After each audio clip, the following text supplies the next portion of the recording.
ਵਾਹਿਗੁਰੂ ਜੀ ਕਾ ਖਾਲਸਾ ਵਾਹਿਗੁਰੂ ਜੀ ਕੀ ਫਤਿਹ। ਧੰਨ ਧੰਨ ਸੰਤ ਬਾਬਾ ਅਤਰ ਸਿੰਘ ਜੀ ਆਪ ਤਾਂ ਬ੍ਰਹਮ ਹੀ ਸਨ। ਕਈ ਵਾਰ ਅਜਿਹਾ ਵੀ ਹੋਇਆ ਕਿ ਲੰਗਰ ਰਾਜਿਆਂ ਮਹਾਰਾਜਿਆਂ ਵੱਡੇ ਵੱਡੇ ਅਧਿਕਾਰੀਆਂ ਦੇ ਘਰ ਵਿੱਚ ਬਣ ਗਿਆ। ਨਾਲ ਹੀ ਕਿਸੇ ਗਰੀਬ ਪ੍ਰੇਮੀ ਦੇ ਘਰ ਵੀ ਤਿਆਰ ਹੋਇਆ। ਅਜੇ ਸਮੇਂ ਆਪ ਪਹਿਲ ਗਰੀਬ ਦੇ ਲੰਗਰ ਨੂੰ ਦਿੰਦੇ ਸਨ। ਇੱਕ ਵਾਰ ਪਟਿਆਲਾ ਪਤੀ ਦੇ ਅਤਿਥੀ ਮਹਿਮਾਨ ਸਨ, ਪਰ ਇੱਕ ਗਰੀਬ ਮਾਈ ਨੇ ਲੰਗਰ ਦੀ ਪ੍ਰਾਰਥਨਾ ਕੀਤੀ ਜੋ ਤੁਰੰਤ ਪ੍ਰਵਾਨ ਕੀਤੀ ਗਈ। ਇੱਕ ਵਾਰ ਇੱਕ ਮਾਈ ਨੇ ਪਿਸ਼ਾਵਰ ਤੋਂ ਸ਼੍ਰੀ ਸੰਤ ਜੀ ਮਹਾਰਾਜ ਦੇ ਚਰਨਾਂ ਵਿੱਚ ਪੱਤਰਕਾ ਭੇਜੀ ਕਿ ਕਿਰਪਾ ਕਰਕੇ ਦਰਸ਼ਨ ਬਖਸ਼ੋ, ਪਰ ਨਾਲ ਕੇਵਲ 2 ਸਿੰਘ ਹੀ ਲਿਆਉਣੇ। ਇਸ ਤਰ੍ਹਾਂ ਹੀ ਕੀਤਾ। ਸਾਰੇ ਜੱਥੇ ਨੂੰ ਇੱਕ ਥਾਂ ਟਿਕਾ ਕੇ ਕੇਵਲ 2 ਸਿੰਘਾਂ ਸਮੇਤ ਪਿਸ਼ਾਵਰ ਪੁੱਜ ਗਏ। ਇੱਕ ਵਾਰ ਇੱਕ ਫੌਜੀ ਸਿੰਘ ਆਪ ਜੀ ਦੇ ਚਰਨਾਂ ਵਿੱਚ ਉਸ ਵੇਲੇ ਹਾਜ਼ਰ ਹੋਇਆ ਜਦੋਂ ਆਪ ਸੋਹਲੇ ਦਾ ਪਾਠ ਕਰਕੇ ਰਾਤ ਨੂੰ ਵਿਰਾਜ ਚੁੱਕੇ ਸਨ। ਬੇਨਤੀ ਕੀਤੀ, ਮੇਰੇ ਘਰ ਸਹਿਜ ਪਾਠ ਦਾ ਹੁਣੇ ਭੋਗ ਪਾਉਣਾ ਹੈ, ਦਰਸ਼ਨ ਦਿਓ। ਸੁਬਹ ਮੈਂ ਹਾਜ਼ਰੀ ਦੇਣੀ ਹੈ। ਸ਼੍ਰੀ ਸੰਤ ਜੀ ਮਹਾਰਾਜ ਨਾ ਨਹੀਂ ਕਰ ਸਕੇ। ਸਿੰਘਾਂ ਨੂੰ ਜਗਾ ਕੇ ਉਸਦੇ ਘਰ ਪੁੱਜੇ ਤੇ 12 ਵਜੇ ਵਾਪਸ ਆਏ। ਸ਼੍ਰੀ ਸੰਤ ਜੀ ਮਹਾਰਾਜ ਦੇ ਚਰਿੱਤਰ ਨੂੰ ਅਧਿਐਨ ਕਰਨ ਤੋਂ ਪਤਾ ਲੱਗਦਾ ਕਿ ਅਜੇ ਪਾਵਨ ਪਵਿੱਤਰ ਸੰਸਾਰ ਦੇ ਕਿਸੇ ਵੀ ਅਵਤਾਰ ਮਹਾਪੁਰਸ਼ ਦਾ ਨਹੀਂ ਹੈ। ਪਾਠਕ ਸੰਸਾਰ ਦੇ ਮਹਾਪੁਰਸ਼ਾਂ ਦੇ ਜੀਵਨ ਪੜ੍ਹ ਕੇ ਵੇਖ ਲੈਣ। ਚਰਿੱਤਰ ਵਿੱਚ ਕਿਤੇ ਵੀ ਸੰਸਾਰੀ ਮਾਇਆਵੀ ਵਿਕਾਰ ਨਹੀਂ।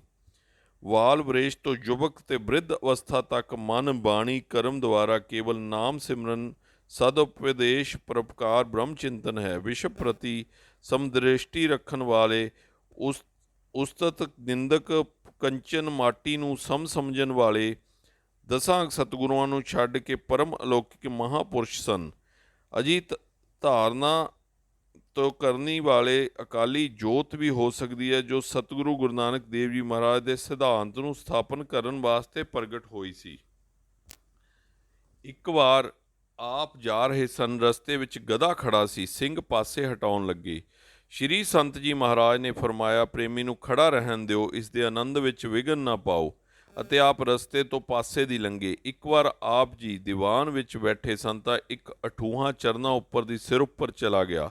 ਸਿੰਘ ਹਟਾਉਣ ਲੱਗੇ। ਫਰਮਾਇਆ, ਪ੍ਰੇਮੀ ਨੂੰ ਆਨੰਦ ਲੈਣ ਦਿਓ, ਜੋ ਉੱਤਰ ਕੇ ਪਾਸੇ ਚਲਾ ਗਿਆ। ਆਪ ਜੀ ਦੇ ਦੌਰੇ ਦਾ ਪ੍ਰੋਗਰਾਮ ਵੀ ਸੁਭਾਵਿਕ ਬੰਦਾ ਸੀ। ਆਪ ਕਿਤੇ ਵੀ ਆਪਣੀ ਇੱਛਾ ਨਾਲ ਨਹੀਂ ਗਏ।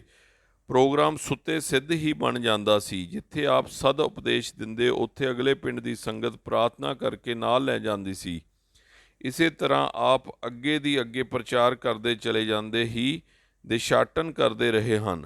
ਨਿਮੰਤਰਣ ਅਮੀਰ ਗਰੀਬ ਦਾ ਸਮ ਪ੍ਰਵਾਨ ਕਰਦੇ ਰਹੇ। ਰਾਜ ਮਹਿਲਾਂ ਵਿੱਚ ਵੀ ਅਤੇ ਝੁੱਗੀਆਂ ਵਿੱਚ ਵੀ ਪ੍ਰਸੰਨਤਾ ਪੂਰਵਕ ਸਮਦ੍ਰਿਸ਼ਟੀ ਨਾਲ ਪੂਜਦੇ ਰਹੇ ਹਨ। ਭਿਆਨਕ ਪਲੇਗ ਦੀ ਬਿਮਾਰੀ ਸਮੇਂ ਪਿੰਡਾਂ ਤੋਂ ਬਾਹਰ ਝੁੱਗੀਆਂ ਪਾ ਕੇ ਬੈਠੇ ਜਨ ਸਧਾਰਨ ਲੋਕਾਂ ਨੂੰ ਕਥਾ ਕੀਰਤਨ ਤੇ ਸਦਉਪਦੇਸ਼ ਨਾਲ ਉਤਸ਼ਾਹ ਦਿੰਦੇ ਰਹੇ। ਨਿੱਕੇ ਨਿੱਕੇ ਬੱਚਿਆਂ ਦੀ ਰਾਏ ਅੱਗੇ ਵੀ ਨਾ ਨਹੀਂ ਕੀਤੀ। ਜੋ ਵੀ ਕੋਈ ਪ੍ਰਾਰਥਨਾ ਕਰਦਾ ਸੀ ਪ੍ਰਵਾਨ ਕਰਦੇ ਸਨ।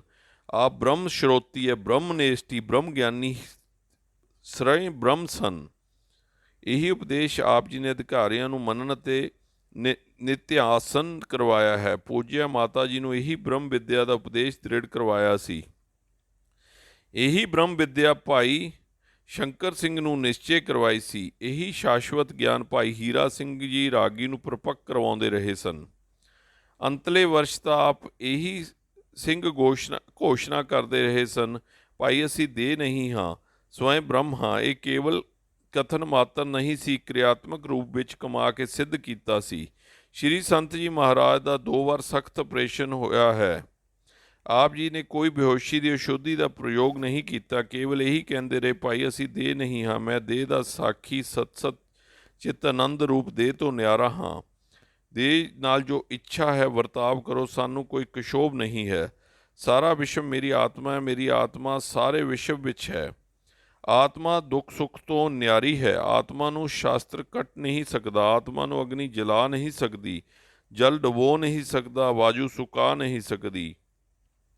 ਆਤਮਾ ਨਾ ਬ੍ਰਿਧ ਹੈ, ਨਾ ਬਾਲਕ ਹੈ, ਨਾ ਨਰ ਹੈ, ਨਾ ਨਾਰੀ ਹੈ, ਨਾ ਆਤਮਾ ਹੈ, ਨਾ ਗਰਮੀ ਹੈ, ਨਾ ਆਤਮਾ ਨੂੰ ਸਰਦੀ ਹੈ, ਨਾ ਆਤਮਾ ਦਾ ਕੋਈ ਸ਼ਤਰੂ ਹੈ, ਨਾ ਆਤਮਾ ਦਾ ਕੋਈ ਮਿੱਤਰ ਹੈ। 2 ਵਾਰੀ ਕਈ ਘੰਟੇ ਆਪਰੇਸ਼ਨ ਹੋਇਆ। ਸ਼੍ਰੀ ਸੰਤ ਜੀ ਮਹਾਰਾਜ ਆਪਣੇ ਆਤਮਿਕ ਆਨੰਦ ਵਿੱਚ ਸੁੱਖ ਦੁੱਖ ਤੋਂ ਨਿਆਰੇ ਪ੍ਰਸੰਨ ਮੁਖ ਪਏ ਰਹੇ।